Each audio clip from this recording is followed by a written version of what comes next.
বিসমিল্লাহির রহমানির রাহিম। প্রথম বায়াত জিলহজ 11 নববী বর্ষ। 6 জন ইয়াছরেবী যুবকের ইসলাম গ্রহণ।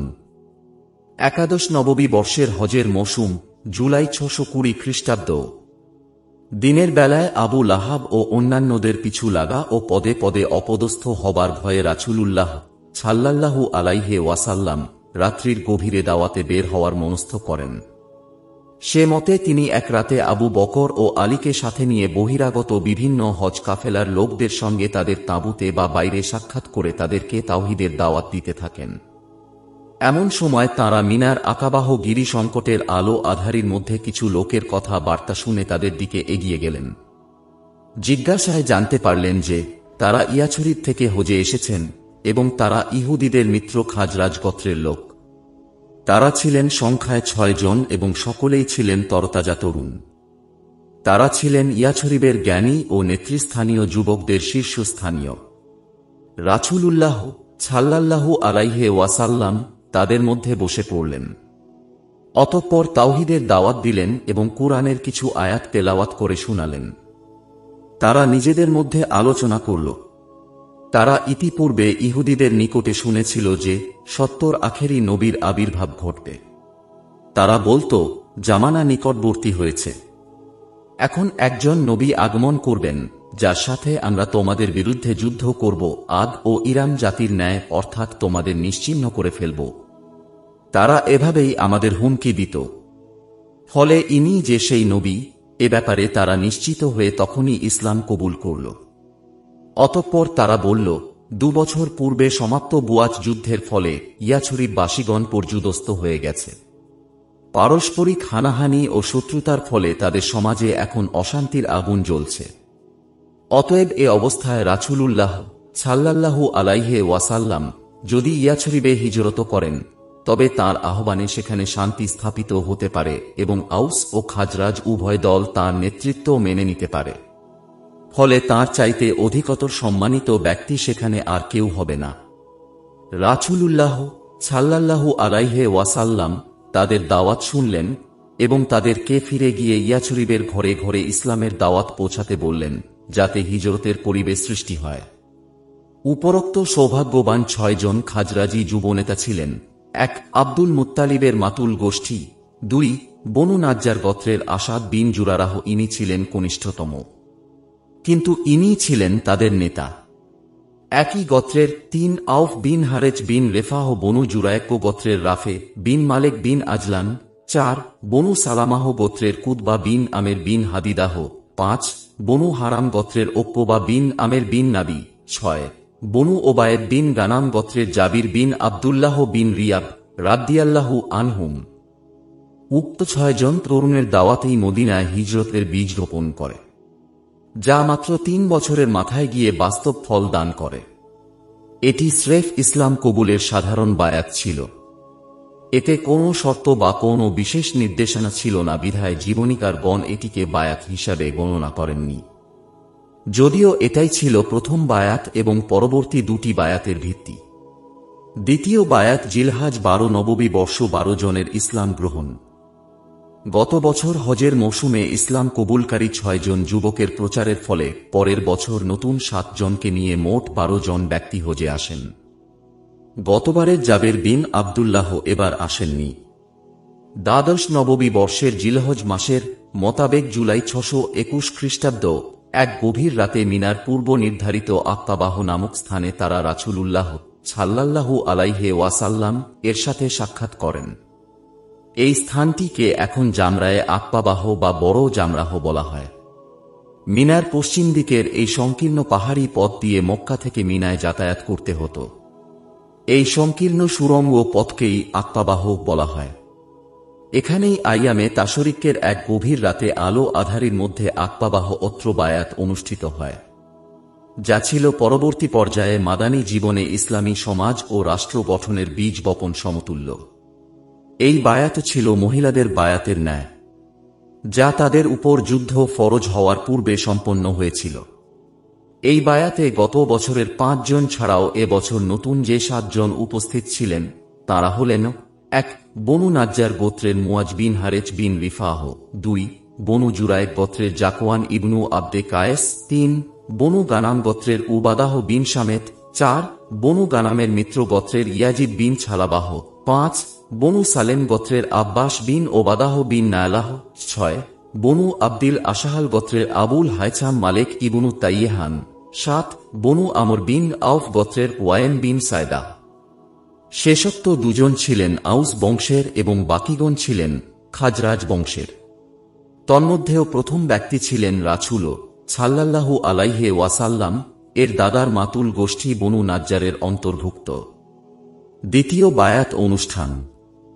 অত্র বায়াতে অংশগ্রহণকারী সাহাবী উবাদাহ বিন শামেত রাদিয়াল্লাহু আনহু বলেন, রাসূলুল্লাহ সাল্লাল্লাহু আলাইহি ওয়াসাল্লাম আমাদের বললেন যে, তোমরা এসো আমার নিকটে বায়াত করো এই মর্মে যে, তোমরা আল্লাহর সঙ্গে কোনো কিছুকে শরীক করবে না, চুরি করবে না, জেনা করবে না, নিজেদের সন্তানদের হত্যা করবে না, কাউকে মনগড়া অপবাদ দিবে না, সঙ্গত বিষয়ে আমার অবাধ্যতা করবে না। তোমাদের মধ্যে যারা এগুলি পূর্ণ করবে আল্লাহর নিকটে তার জন্য পুরস্কার রয়েছে। আর যদি কেউ এগুলির কোনোটি করে এবং দুনিয়াতে তার শাস্তি হয়ে যায়, তাহলে সেটি তার জন্য কাফফারা হবে। পক্ষান্তরে যদি কেউ এগুলির কোনোটি করে অতঃপর আল্লাহ তা গোপন রাখেন, তবে তার ব্যাপারটি আল্লাহর উপরেই ন্যস্ত থাকবে। চাইলে তিনি বদলা নিবেন, চাইলে তিনি ক্ষমা করবেন। রাবি উবাদাহ বিন শামেদ বলেন, অতঃপর আমরা উক্ত কথাগুলির উপরে রাসূলুল্লাহ সাল্লাল্লাহু আলাইহি ওয়াসাল্লাম এর নিকট বায়াত করলাম। ইতিহাসে এটাই আকবার প্রথম বায়াত বা আকবায়ে উলা হিসাবে পরিচিত, যদিও প্রকৃত প্রস্তাবে এটি ছিল দ্বিতীয় বায়াত। বায়াতের গুরুত্ব ও বায়াতে বর্ণিত 6টি বিষয়ের প্রতিটি ব্যক্তিগত, পারিবারিক ও সামাজিক জীবনে অত্যন্ত গুরুত্বপূর্ণ। এগুলি শুধু সে যুগেই নয়, বরং সর্বযুগেই গুরুত্বপূর্ণ। বর্ণিত বিষয়গুলি সমাজে ব্যাপ্তি লাভ করলে সমাজে শান্তি ও শৃঙ্খলা বিনষ্ট হয়। জাহেলিয়া আরবে এগুলি বিনষ্ট হয়েছিল বলেই আল্লাহর রাসূল সাল্লাল্লাহু আলাইহি ওয়াসাল্লাম এ বিষয়গুলি গুরুত্বের সঙ্গে উল্লেখ করেন। আজকালকের কথিত সভ্য দুনিয়ায় এগুলি প্রকট আকারে বিদ্যমান। আধুনিক কলা কৌশল প্রয়োগের মাধ্যমে যা ক্রমেই বিস্তৃত হয়ে বিশ্বব্যাপী ছড়িয়ে পড়ছে। অতএব দুনিয়া পূজারী সমাজ ও রাষ্ট্র ব্যবস্থা আখেরাতমুখী করার ব্যাপারে যতক্ষণ পর্যন্ত সমাজ নেতা ও রাষ্ট্র নেতাগণ আল্লাহর নামে অঙ্গীকারাবদ্ধ না হবেন, ততক্ষণ পর্যন্ত সমাজে ও রাষ্ট্রে কাঙ্ক্ষিত শান্তি ও স্থিতি ফিরিয়ে আনা সম্ভব হবে না। বায়াত অর্থ অঙ্গীকার। সাহেবে মিরাত ওবায়দুল্লাহ মুবারকপুরী রহমতুল্লাহ বলেন, ইসলামের উপরে কৃত অঙ্গীকারকে বায়াত এজন্য বলা হয়েছে যে, ব্যবসায়িক চুক্তির বিপরীতে যেমন সম্পদ লাভ হয়, আমিরের নিকটে বায়াতের মাধ্যমে আনুগত্যের বিপরীতে তেমনি পুণ্যও লাভ হয়। সে যেন আমিরের নিকটে তার খালেছ হৃদয় ও আনুগত্য বিক্রয় করে দেয়। যেমন আল্লাহ বলেন, নিশ্চয়ই আল্লাহ মুমিনদের জান ও মাল খরিদ করে নিয়েছেন জান্নাতের বিনিময়ে। দুনিয়াবী সমাজ ব্যবস্থায় পরস্পরের প্রতি আস্থা ও বিশ্বাস সৃষ্টির জন্য শপথ ও অঙ্গীকার একটি গুরুত্বপূর্ণ বিষয়। মুসলিম ও মুসলিম সব সমাজেই এটি রয়েছে। লক্ষ্য ও উদ্দেশ্যের ভিন্নতা এবং কার্যের ধরন অনুযায়ী অঙ্গীকারের ধরন ও ভাষা পরিবর্তিত হয়। ইসলামী জীবন ও সমাজ গঠনের লক্ষ্যে নেতা ও কর্মীর মধ্যে আল্লাহর নামে অঙ্গীকার করতে হয়। ইসলামী পরিভাষায় যাকে বায়াত বলা হয়, এর একমাত্র লক্ষ্য থাকে ইসলামী বিধান মেনে নিজের জীবন, পরিবার ও সমাজ গঠনের মাধ্যমে আল্লাহর সন্তুষ্টি অর্জন করা এবং আখেরাতে জান্নাত লাভ করা, যার মধ্যে কোনো দুনিয়াবী স্বার্থ থাকে না। যিনি যত বেশি আল্লাহর বিধান মেনে চলবেন, তিনি তত বেশি নেকি উপার্জন করবেন। সে কারণ ইসলামী ইমারত ও বায়াত এবং অন্যান্য নেতৃত্ব ও শপথ গ্রহণের মধ্যে আলো ও অন্ধকারের পার্থক্য রয়েছে। তাই ইসলামের সামাজিক ও রাষ্ট্রীয় জীবনে ইমারত ও বায়াতের গুরুত্ব সর্বাধিক। নবীগণ এ তরিকাতেই সমাজ সংস্কারের কাজ করেছেন। শেষ নবী মুহাম্মদ সাল্লাল্লাহু আলাইহি ওয়াসাল্লাম মাক্কি ও মাদানী জীবনে একই তরিকা অবলম্বন করেছেন।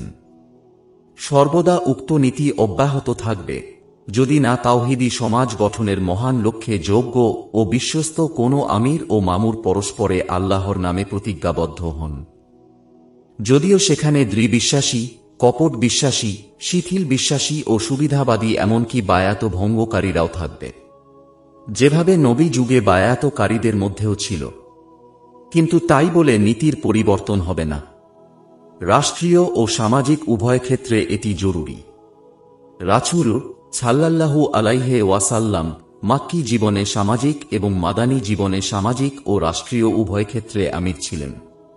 রাষ্ট্রীয় আমির ইসলামের দণ্ডবিধি সমূহ জারি করবেন, কিন্তু সামাজিক বা সাংগঠনিক আমির সেটা করবেন না, তবে উপদেশ ও অনুশাসন জারি রাখবেন, যার মাধ্যমে ইসলামের বিধি নিষেধ সমূহ সামাজিক জীবনে প্রতিষ্ঠা লাভ করবে।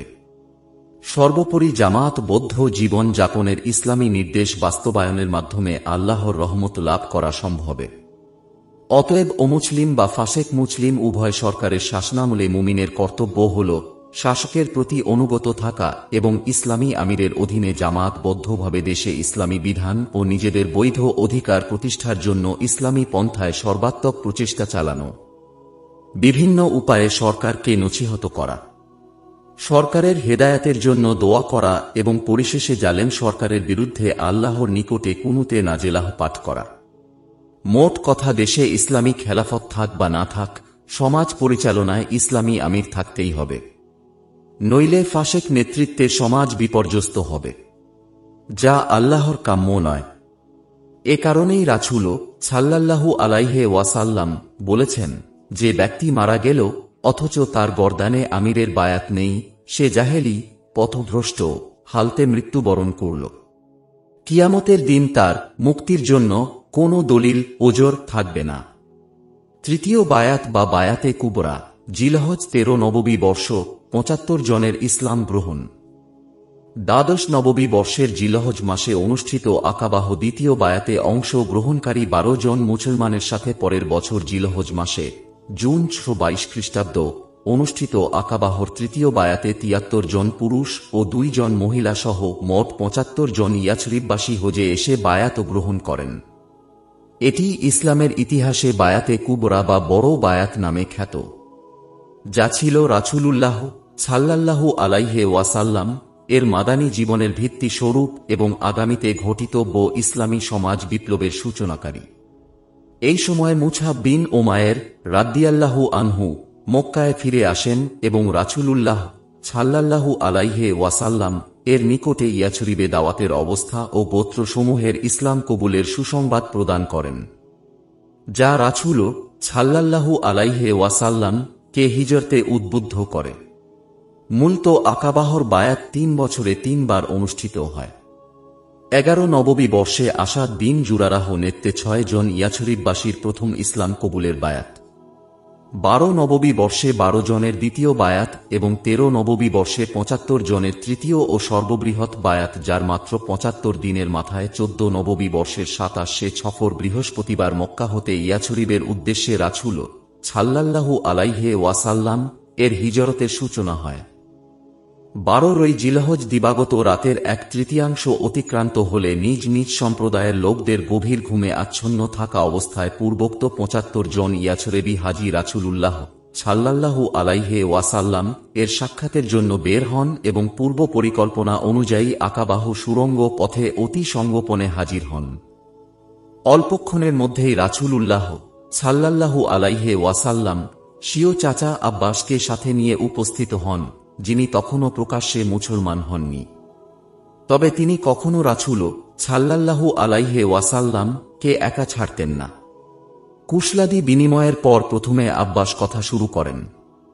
তিনি বলেন, মুহাম্মদ আমাদের মাঝে কিভাবে আছেন তোমরা জানো। তাকে আমরা আমাদের কওমের শত্রুতা থেকে নিরাপদে রেখেছি এবং তিনি ইজ্জতের সাথে তার শহরে বসবাস করছেন। এক্ষণে তিনি তোমাদের ওখানে হিজরত করতে ইচ্ছুক। এ অবস্থায় তোমরা তার পূর্ণ জিম্মাদারির অঙ্গীকার করলে আমাদের আপত্তি নেই। কিন্তু যদি এমনটি হয় যে তোমরা তাকে নিয়ে গেলে অতঃপর বিপদ মুহূর্তে তাকে পরিত্যাগ করলে, তাহলে তোমরা তাকে নিয়ে যেও না। তিনি আমাদের মধ্যে সসম্মানেই আছেন। আব্বাসের বক্তব্যের পর প্রতিনিধি দলের মধ্য থেকে কাব বিন মালিক বললেন, হে আল্লাহর রাসূল, আমরা আব্বাসের কথা শুনেছি। এক্ষণে আপনি কথা বলুন এবং আপনার নিজের জন্য ও নিজ প্রভুর জন্য যে চুক্তি আপনি ইচ্ছা করেন তা করে নিন। তখন রাসূলুল্লাহ সাল্লাল্লাহু আলাইহি ওয়াসাল্লাম প্রথমে কুরআন থেকে কিছু আয়াত তেলাওয়াত করেন। অতঃপর তাদেরকে ইসলাম কবুলের আহ্বান জানান। অতঃপর তিনি বলেন, আমি তোমাদের বায়াত নেব এ বিষয়ের উপর যে তোমরা আমাকে হেফাজত করবে ওইসব বিষয় থেকে, যে সব বিষয় থেকে তোমরা তোমাদের নারী ও সন্তানদেরকে হেফাজত করে থাকো। সাথে সাথে বারা বিন মারুর রাসূল সাল্লাল্লাহু আলাইহি ওয়াসাল্লাম এর হাত ধরে বললেন, হ্যাঁ, ওই সত্তার কসম যিনি আপনাকে সত্য সহ প্রেরণ করেছেন। অবশ্যই আমরা আপনাকে হেফাজত করব ওইসব বিষয় থেকে যা থেকে আমরা আমাদের মা বোনদের হেফাজত করে থাকি। এ সময় আবুল হায়ছাম ইবনুত তাইয়াহান বলে উঠলেন, হে আল্লাহর রাসূল, আমাদের সঙ্গে ইহুদিদের সন্ধি চুক্তি রয়েছে, আমরা তা ছিন্ন করছি, কিন্তু এমন তো হবে না যে আমরা এরূপ করে ফেলি। তারপর আল্লাহ যখন আপনাকে জয়যুক্ত করবেন তখন আপনি আবার আপনার সম্প্রদায়ের কাছে ফিরে আসবেন ও আমাদের পরিত্যাগ করবেন। জবাবে রাসূলুল্লাহ সাল্লাল্লাহু আলাইহি ওয়াসাল্লাম মুচকি হেসে বললেন, না, বরং তোমাদের রক্ত আমার রক্ত, তোমাদের ইজ্জত আমার ইজ্জত। আমি তোমাদের থেকে এবং তোমরা আমার থেকে। তোমরা যাদের সঙ্গে যুদ্ধ করবে আমিও তাদের সঙ্গে যুদ্ধ করব। তোমরা যাদের সঙ্গে সন্ধি করবে আমিও তাদের সঙ্গে সন্ধি করব।